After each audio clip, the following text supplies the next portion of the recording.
Halo warga YouTube, gimana kabarnya? Semoga kita semua dalam keadaan sehat. Mimin ucapkan selamat datang kembali buat kawan-kawan yang selalu meramaikan channel ini. Dan buat yang baru pertama kali berkunjung, Mimin ucapkan selamat bergabung. Mantap. Pada kesempatan kali ini, Removie akan mendongengkan sebuah film horor action berjudul Mayhem yang rilis tahun 2017. Film kali ini berkisah mengenai sebuah virus sakit mata yang menyebar pada sebuah perkantoran dan menyebabkan para karyawan bertindak kasar dan sangat ganas. Oke, langsung saja. So, kita buka pintu teaternya.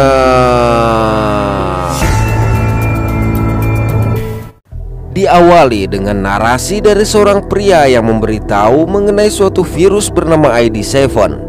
Dia berkata, efek dari ID7 adalah meningkatkan hormon stres, menutup peredaran syaraf, dan mengacaukan keseimbangan antara emosi dan logika, sehingga menyebabkan naluri dasar manusia meluap keluar.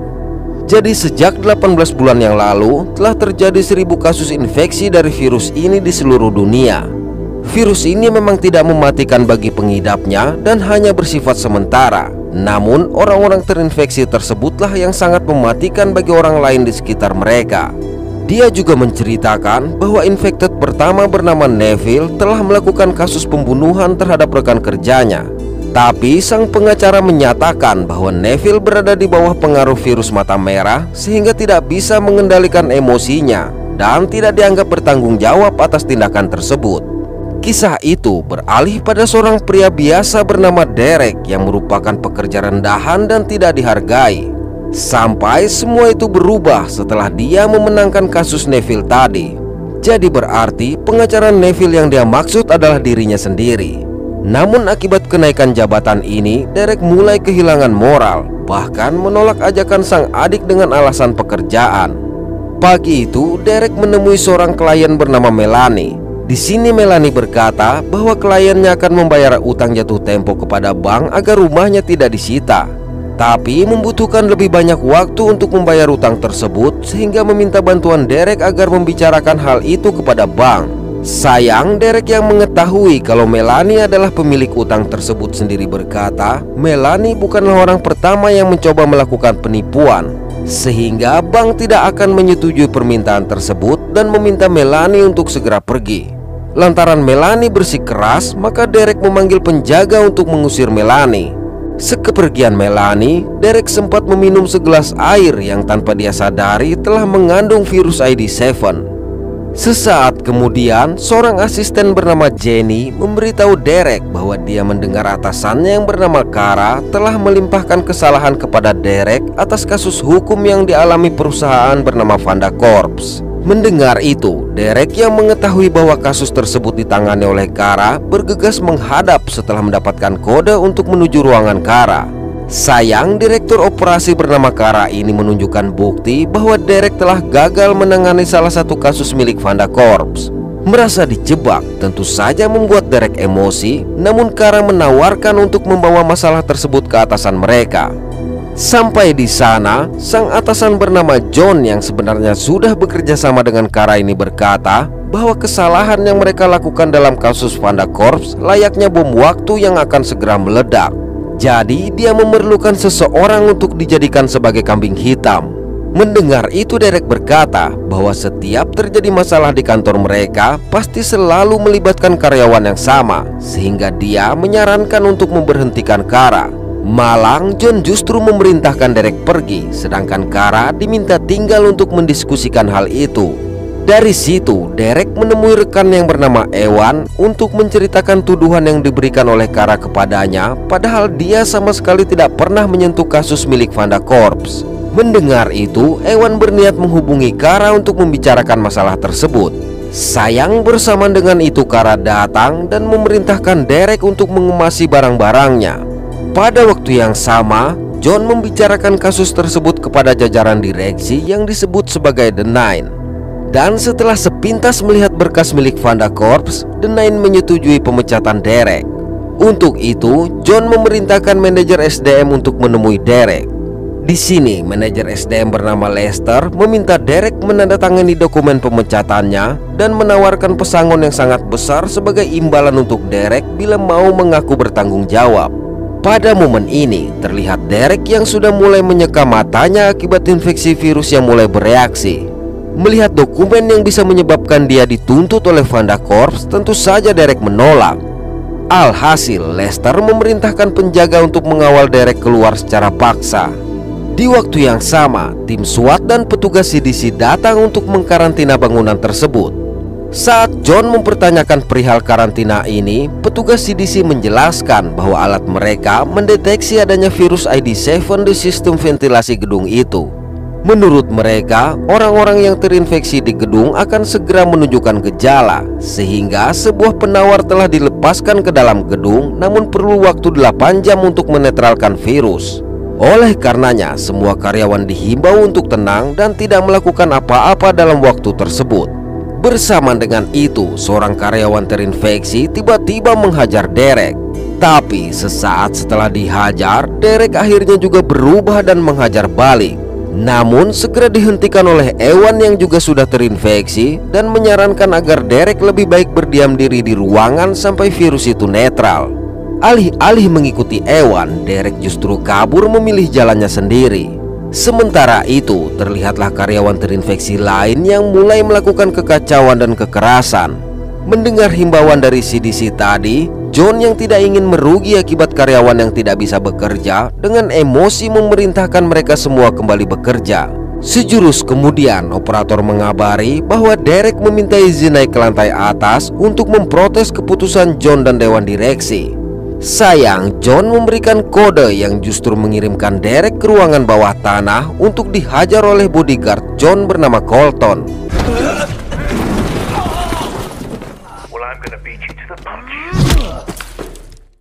Tapi tanpa diduga Ewan datang membantu Derek. Naas secara tidak sengaja Colton menghabisi dia. Parahnya, kendati mendengar hal tersebut, John justru berkata Colton tidak melakukan kesalahan karena dianggap terinfeksi dan memerintahkan Colton untuk mengurung Derek. Beberapa waktu berselang, Derek siuman dan berada dalam sebuah gudang bersama Melanie yang juga dikurung akibat sebelumnya menolak meninggalkan gedung. Awalnya kedua orang terinfeksi ini bertengkar akibat Melanie yang kecewa dengan penolakan Derek sebelumnya. Namun Derek berkata dia juga telah dipecat dan yang tidak ingin membantu Melanie bukanlah dia, melainkan seorang wanita bernama Irene.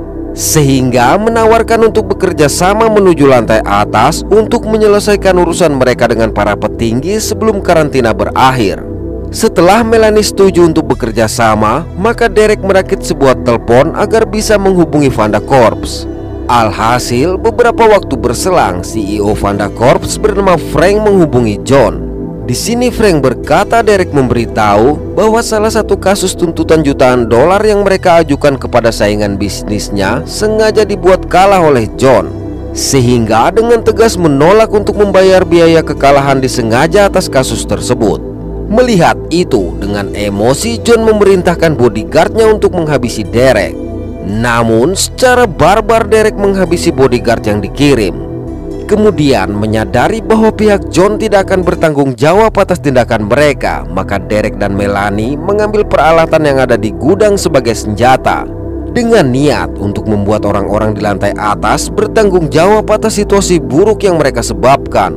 Namun sesaat kemudian Derek teringat bahwa untuk menuju ke lantai atas mereka membutuhkan kartu kunci atau kode, sehingga mengajak Melanie untuk menyambangi ruangan Lester terlebih dahulu agar mendapatkan kartu kunci menuju ruangan Kara yang memiliki kartu kunci ke ruangan John. Sesaat berselang, Lester yang juga telah terinfeksi keluar dari ruangannya.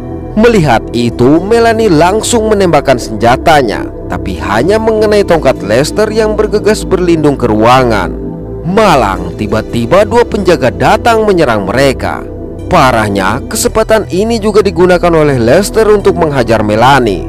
Dan setelah melumpuhkan kedua penjaga tadi, Derek segera menyelamatkan Melanie. Begitu berhasil masuk, Derek langsung meminta kartu kunci yang dimiliki oleh Lester. Sayang, Lester menolak dan justru menyerang mereka. Alhasil terpaksa Melanie harus menghabisi Lester dengan ditonton oleh karyawan yang lain. Dari situ, dengan menggunakan kartu milik Lester tadi, Derek dan Melanie pergi ke ruangan Kara. Mengetahui hal ini, John memberitahu Kara agar segera naik ke ruangannya atau menghancurkan kartu kunci yang dia miliki untuk melindungi mereka yang ada di lantai atas. Namun Kara menolak melakukannya tanpa mendapatkan keuntungan apa-apa. Alhasil terpaksa John berjanji akan membuat Kara menjadi partner kerja yang sejajar dengan jabatannya. Mendengar itu, Kara langsung memerintahkan sang asisten bernama Meg untuk menyimpan kartu kunci tersebut di tempat yang tidak dia ketahui. Kemudian John menawarkan uang sebesar 150.000 US dollar bagi siapa saja yang bisa menghabisi Derek. Tapi Irene justru menawarkan uang sebesar 450.000 US dollar untuk sebuah kasus pembunuhan. Di tempat lain, perjalanan Derek dan Melanie harus terhenti lantaran sudah dihadang oleh Kara dan anak buahnya. Bersama dengan itu, tanpa diduga pihak psikolog CDC menghubungi dan mencoba membujuk Derek agar bisa lebih tenang. Namun Derek justru meminta anak buah untuk pergi jika tidak ingin terluka, karena apapun yang terjadi dalam kondisi terinfeksi, dia tidak akan bertanggung jawab atas apa yang dia lakukan. Sayang mereka tidak peduli dan langsung menyerang, sehingga pertempuran yang sangat barbar tidak bisa dihindari. Setelah berhasil melumpuhkan semua anak buah Kara tadi, mereka segera menyambangi Kara dan meminta kartu kunci yang dia miliki. Mendengar itu, Kara bersedia untuk menyerahkan kartu kuncinya dengan syarat Derek harus melakukan gencatan senjata. Setelah Derek setuju, Kara segera memanggil Meg untuk menyerahkan kartu kunci yang dimaksud. Sayang, Meg justru menunjukkan sebuah plastik yang sudah hangus terbakar. Melihat kartu kuncinya hancur berantakan, sontak membuat Kara marah kepada Meg. Namun dengan santai Meg berkata bahwa The Nine mengetahui kalau Kara akan mengkhianati mereka, sehingga menawarkan kenaikan jabatan sebagai imbalan untuk menghancurkan kunci tersebut. Lalu dengan ganas Meg menghabisi Kara di hadapan Derek dan Melanie.